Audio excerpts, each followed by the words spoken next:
Nous commençons avec le conflit russo-ukrainien.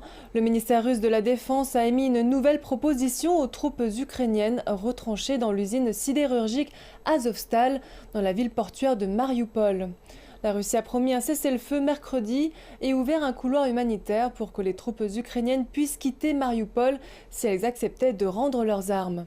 Mais pas un seul soldat ukrainien n'a accepté cette offre qui leur avait déjà été faite la veille.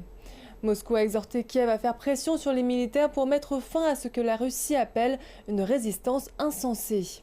Pendant ce temps, le ministère ukrainien de la Défense a déclaré que l'objectif de la nouvelle offensive russe dans l'est de l'Ukraine était de s'emparer des régions de Lugansk et de Donetsk.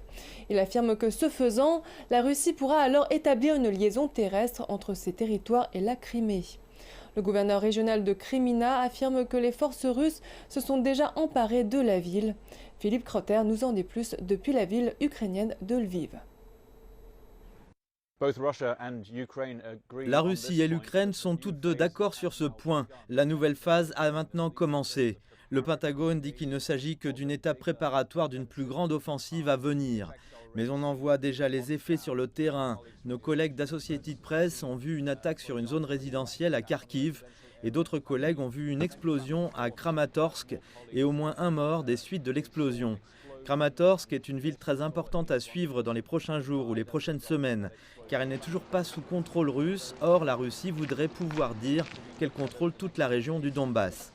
Les attaques russes se sont intensifiées. Moscou dit que de plus en plus de missiles ont été lancés, comme par exemple à Kharkiv, mais aussi dans des villes en dehors de la région du Donbass, comme à Dnipro et Zaporizhia. Deux villes potentiellement très importantes pour la Russie qui voudrait les avoir sous son contrôle. À Mariupol, dans le sud-est, la situation n'a pas beaucoup changé, même s'il est très difficile de savoir ce qui se passe au sol. Les soldats ukrainiens tiennent toujours Mariupol, mais la ville est toujours bombardée par les forces russes et cette ville résiste toujours à la Russie.